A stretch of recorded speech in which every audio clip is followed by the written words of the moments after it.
Salut tout le monde et bienvenue pour une nouvelle vidéo. Aujourd'hui, on va parler longueur de série, notamment sur le dernier exercice qu'on fait dans sa séance de musculation, suite à une question, comme d'habitude, qui a été posée sur les forums Superphysique, www.superphysique.org puis forum. Donc, on va revoir ensemble les différentes fourchettes de répétition et du pourquoi, du comment en fonction des exercices. Pour la plupart, on va parler donc morphonatomie, on va parler recrutement musculaire, que des choses qui me passionnent et qui, j'espère, via mon entrain, vous passionneront aussi. Mais avant que j'oublie, je vous rappelle que j'ai fait une formation gratuite à destination des pratiquants de musculation sans dopage.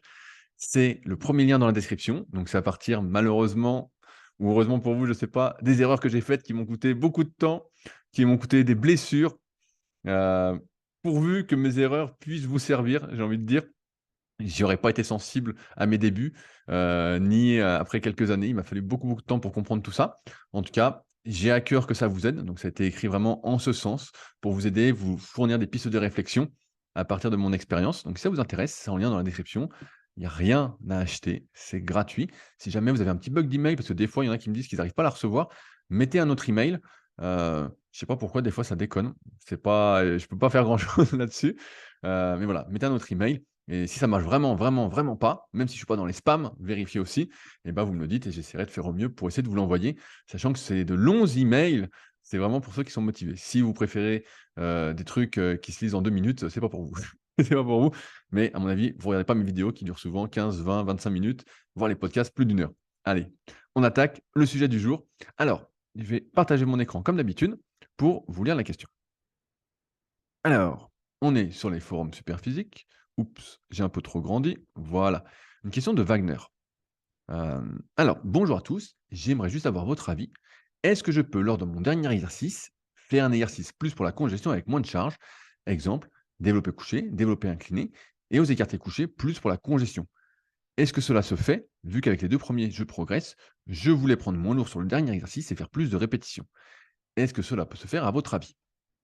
Alors, il faut savoir plusieurs choses. Donc je rappelle, Forum Superphysique, vous connaissez, superphysique.org, puis Forum, et il y a une excellente boutique juste ici, avec des compléments alimentaires qui sont surtout bio, destinés à améliorer la santé. Bah, de toute façon, vous voyez, vitamines, articulations, oméga 3, ZMB, protéines végétales bio, créatine, BCA, probiotiques. Bref, je vous laisse aller faire un tour si ça vous intéresse, sinon tant pis. Euh, Ce qu'il faut savoir, c'est que en fonction déjà de sa morphoanatomie, les mêmes exercices vont pas solliciter les mêmes groupes musculaires en priorité, entre 2 individus. Je prends des exemples caricaturaux. Si vous êtes, si vous avez le tome 1 et le tome 2 de la méthode Superphysique, par exemple, c'est plus simple. Si vous êtes un dinosaure, une grosse cage, des bras très courts, imaginez un T-rex.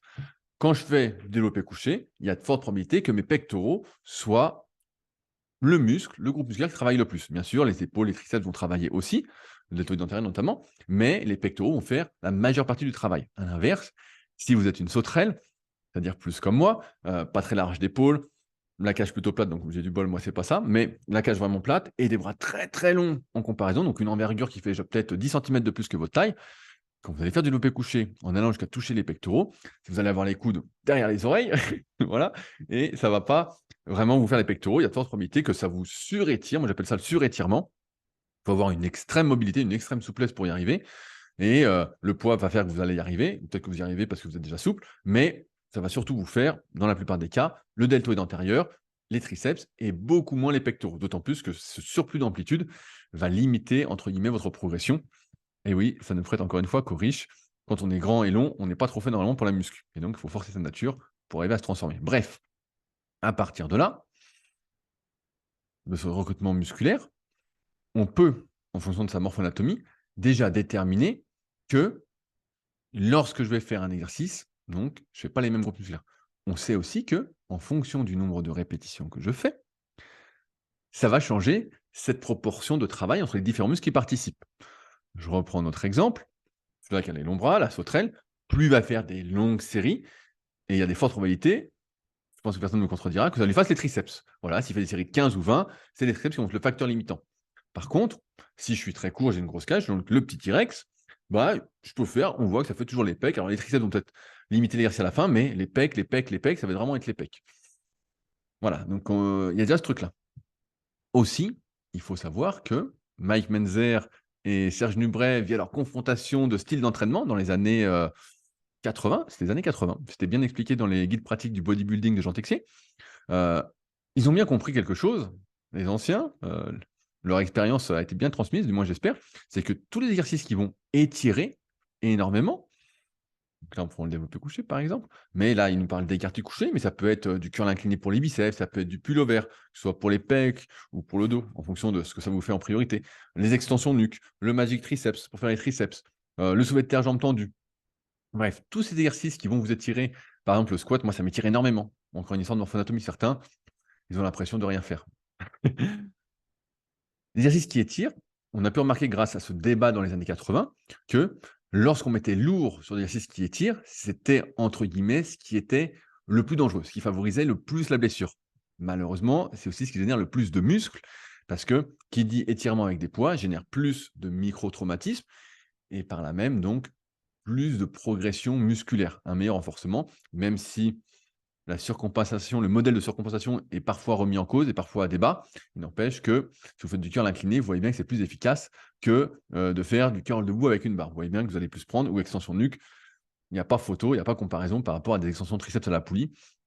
Il y a une grosse, grosse différence, à condition que ça vous fasse pas mal au coude évidemment. Parce que, c'est là où je veux en venir, ces exercices qui étirent, comme ils sont plus dangereux et que c'est souvent des exercices d'isolation pour le coup, comme il n'y a qu'une seule articulation qui rentre en jeu en théorie, si vous ne compensez pas, si vous êtes plutôt strict, d'un point de vue technique, et ben, deviennent entre guillemets «plus dangereux». Une seule articulation, une amplitude, une suramplitude, mais qu'on a cherché et si on rajoute des poids lourds là-dessus, et ben, c'est beaucoup plus dangereux. En ce sens, ce que j'ai pu remarquer, c'est que sur ces exercices-là, et j'évoquerai un dernier point juste après, j'espère que je l'oublierai pas, les séries longues étaient beaucoup plus appropriées. J'en ai d'ailleurs fait un excellent article qui vous plaît toujours beaucoup, qui est un des articles les plus lus, sur mon site qui est juste ici, rudicoya.com, les séries longues pour prendre du muscle. Donc vous voyez, bon bref, c'est un long article, hein, ça ressemble, à la formation gratuite. Ouais, je ferme ça, on y reviendra. Ce qu'on sait donc, c'est que les séries longues sont plus appropriées parce qu'en fait, sur un exercice d'isolation, le recrutement musculaire ne va pas changer en fonction du nombre de répétitions. Alors que sur un développé couché, je reprends l'exemple de la sauterelle, au début, ça lui fait peut-être que les épaules, voilà, et un peu les pecs, mais surtout les épaules, et au fur et à mesure, ça va lui faire de plus en plus les triceps. Sur un exercice d'isolation, si vous faites du curl, le facteur limitant, ce sera toujours les biceps, à moins que vous serriez la prise à fond, ou voilà, vous fassiez une connerie. Vous faites des extensions nuque, ce sera toujours le triceps, le facteur limitant. Vous faites des écartés couchés, normalement, si vous les faites bien, ce sera les pecs, le facteur limitant. OK? Donc comme c'est toujours le facteur limitant, eh ben, et qu'en plus, c'est un autre facteur important, les mouvements ont souvent moins d'amplitude que l'exercice polyarticulaire. Je rappelle que les exercices polyarticulaires sont très efficaces la plupart du temps parce que justement, ils ne vont ni trop étirer, ni trop raccourcir nos muscles et que leur amplitude est assez réduite. Quand il y a beaucoup d'amplitude, en général, c'est qu'on n'est pas fait trop pour. Mais par exemple, un développé couché classique, on a le coude qui est juste un peu derrière soi, mais pas de beaucoup, et on va jamais jusqu'à aller contracter à fond le pectoral. On est toujours comme ça, on n'est jamais comme ça. Voilà, j'essaie pour moi. Et donc on est ici. Donc on est ni trop étiré ni trop raccourci, et sans faire trop de physiologie, trop de complications, on sait que lorsque on n'étire pas trop, on raccourcit pas trop un muscle, celui-ci est un peu en position de force. C'est là où il est le plus fort, c'est ce qu'on appelle la longueur optimale, CF, la relation de tension-longueur. Et donc c'est pour ça qu'ils sont beaucoup plus efficaces. OK? Et en plus, quand il y a plein d'articulations en jeu, bah, c'est moins dangereux de mettre lourd dessus, à moins d'avoir la mauvaise morpho-anatomie pour l'exercice. Par contre, sur les isolation, il y a qu'un seul muscle en jeu, qu'une seule articulation. Et donc, le nombre de répétitions n'influe pas sur le recrutement musculaire. Normalement, ne devrait pas influencer. Et quand en plus l'exercice est dangereux, ben, on a tout intérêt à faire des séries plus longues. Et donc, pour revenir à la question de Wagner, je vais revenir après cette notion de morphoanatomie, de facteurs limitants et de notion d'amplitude par rapport à l'exercice qu'on choisit. Dans tous les cas, quand on fait des écartés couchés, en troisième exercice, ou peu importe quand on le fait, c'est un exercice qui est plus destiné à faire des séries longues. Des séries longues, qu'est-ce que c'est? C'est des séries qui vont utiliser, on va dire, quand on parle des 3 facteurs de l'hypertrophie musculaire, à savoir notamment le deuxième, le stress métabolique, à savoir qu'il faut en moyenne entre 30 et 60 secondes de temps sous tension entre les séries, durant la série, pardon.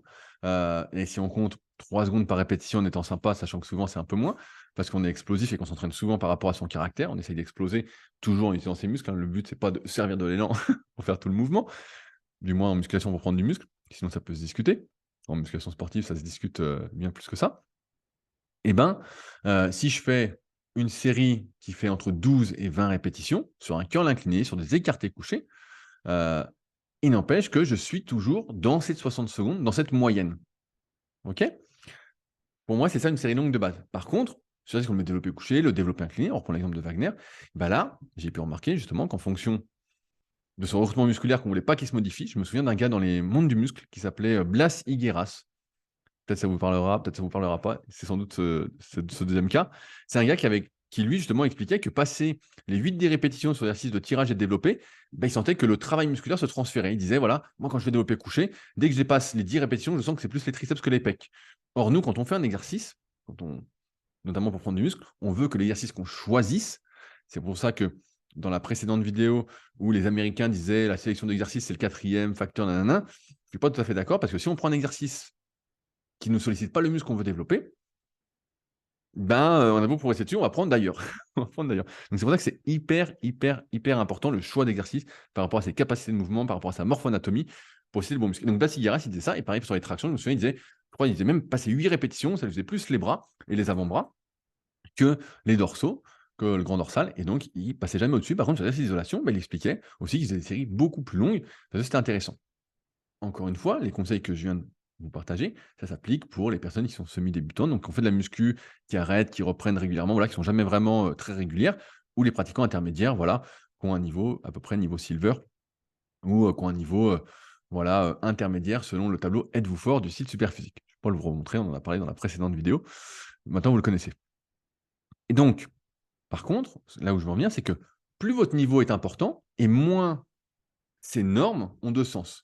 C'est pour ça que souvent avec mes élèves qui ont un très, très bon niveau ou qui font de la musculation depuis déjà un petit moment, j'hésite pas même à aller au-delà en termes de séries longues. À savoir que sur des écartés couchés, à monter jusqu'à 30 répétitions. Sur des élévations latérales, des fois à 40, 50 répétitions. Alors les épaules, pour moi, c'est encore plus important parce que c'est une articulation on fait déjà les pecs et le dos et souvent de manière lourde, qui vont traumatiser l'articulation des épaules. Certains parleront de renforcement. On sait bien que à terme, c'est des traumatismes, hein, qui se répètent, qui se répètent, qui se répètent et donc il y a encore plus intérêt à ne pas surcharger l'articulation des épaules quand on travaille les épaules pour justement durer un peu plus longtemps, pas se détruire entre guillemets «le supraépineux ou l'infraépineux ou le petit rond ou le sous-scap» parce qu'on fait des séries de 8 aux élévations latérales, ce qui n'a aucun sens, vraiment pour moi absolument aucun sens dans une optique de longévité et de progression quand on est un pratiquant naturel de musculation. Donc là, on voit que plus mon niveau est élevé et plus encore une fois je peux sortir de normes. Mais pour la majorité des gens, dont vous faites partie je pense, il y a pour moi 2 fourchettes de répétition à utiliser et je vais peut-être conclure là-dessus. La première, c'est celle sur l'exercice polyarticulaire qui sollicite normalement vous avez sélectionné qui sollicite les bons muscles pour vous. C'est une fourchette qui est entre, allez, 8-12 répétitions.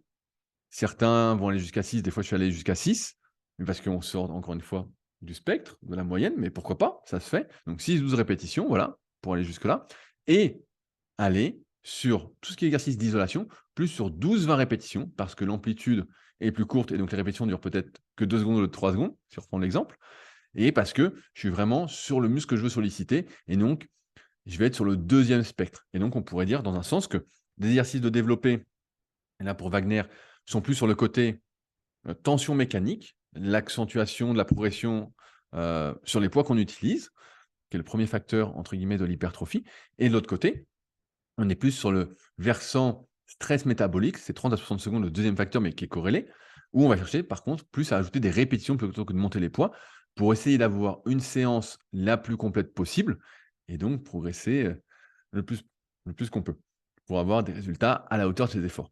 Et donc on dit 12-20 répétitions et pourquoi pas 30, 40, 50 répétitions plus légères, notamment si on a un niveau plus avancé ou si même c'est une stratégie de rattrapage de points faibles. J'avais résumé ça dans cet article-là que vous voyez à l'écran, les séries courtes pour prendre du muscle. Heu, voilà, pourquoi elles peuvent être efficaces, pourquoi elles ne peuvent pas être efficaces. Je vous passe toutes les histoires, d'hypertrophie, des sarcomères, d'hypertrophie sarcoplasmique, tout ça, qui sont pour moi, surtout des conneries. Parce qu'en pratique, on peut pas plus cibler vraiment, à part à quelques pourcents près, plus l'un que l'autre. Et donc ça a pas trop de sens d'en parler. Mais dans tous les cas, vous ne devez pas utiliser la même fourchette de répétition sur tous les exercices, ça a pas de sens. Ça a pas de sens, à moins que vous débutiez complètement, voilà, vous êtes perdu. Mais retenez, je pense, 6-12, 12-20, c'est les bonnes moyennes et après vous pouvez vous en écarter au fur et à mesure que vous allez progresser.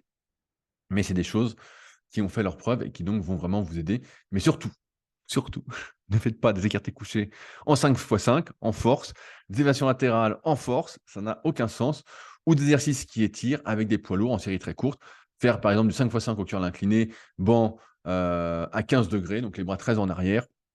Et ça, c'est une énorme connerie. Ça, c'est une énorme connerie que certains vous diront c'est pour vous renforcer, ça vous fait du bien. C'est pas vrai, c'est pas vrai. Alors, à moins que vous ne forciez pas du tout, et c'est pas un vrai 5 RM, c'est pas un 5 x 5 avec votre 8 RM peut-être, c'est un 5 x 5 avec votre 15 RM. Là, dans ce cas-là, ça peut se discuter. Peut-être, sous le format d'un cluster, c'est-à-dire 5 x 5 avec très peu de récupération entre les séries, peut-être, 30 secondes. Comme ça fait 25 reps avec votre 15 RM. Cluster, si vous ne connaissez pas, je vous le mets là. Cluster super physique. Alors, la méthode des clusters pour la prise de force. Et voilà, il y a tout sur ce site super physique, écrit par Olivier Bollier et Fred Marcerou, mes 2 compatriotes. Et donc, ils avaient fait un article ici, là, pour tout expliquer, qui est hyper intéressant. Bref, je vous invite à les lire si ça vous intéresse. Mais en tout cas, ouais, c'est ça que vous devez retenir. Je suis ici, je me remets, il n'y a plus besoin de l'écran. Euh, Vraiment, ayez ça en tête. Restez pas figé sur quelque chose. Et ayez bien en tête ce que j'explique à mes élèves en BPGEPS, ceux qui vont vous coacher peut-être prochainement. Euh, il y a 30 à 60 secondes, c'est la moyenne. Et essayez de naviguer voilà, vraiment entre les deux et de ne pas rester uniquement sur 30 secondes, pas uniquement sur 60. Parce qu'en plus, comme je viens de vous l'expliquer, en fonction des exercices, les mêmes fourchettes de répétition ne s'appliquent pas pour une meilleure efficacité. Voilà, je pense que j'ai fait le tour, que j'oublie rien. Si j'oublie quelque chose, vous le mettez dans les commentaires directement dessous et j'irai voir avec plaisir et j'essaierai d'apporter des précisions. Ça n'a rien à voir avec la vidéo comme d'habitude. N'hésitez pas à utiliser les forums Superphysique sur superphysique.org/forum. Et puis, bah, le petit pouce bleu, ah oui, il ne faut pas l'oublier, il faut que je vous le dise parce que sinon personne ne le met. Et le partage sur les réseaux, je repartage avec plaisir sur mon compte Instagram. Voilà, si ça vous a aidé, parlez-en autour de vous. Le but, c'est qu'on soit un maximum à progresser. Moi, je suis fervent partisan de l'émulation collective. Plus on progresse, plus on progresse. Et moins on progresse, moins on progresse. Et le but, c'est quand même l'évolution, la progression. On s'envoie plein de bonnes ondes. Donc voilà, n'hésitez pas si vous pensez que ça peut aider d'autres personnes. Pour ceux qui veulent aller plus loin avec mes conseils, formation gratuite. Et puis, il y a plein de liens également dans la description pour aller un peu plus loin, que ce soit pour parler de coaching, d'analyse morpho-anatomique, de coaching premium. Bref, je vous laisse regarder si ça vous intéresse. Vous êtes assez intelligent pour ça. Et nous, on se retrouve la semaine prochaine pour une nouvelle vidéo. Salut à tous.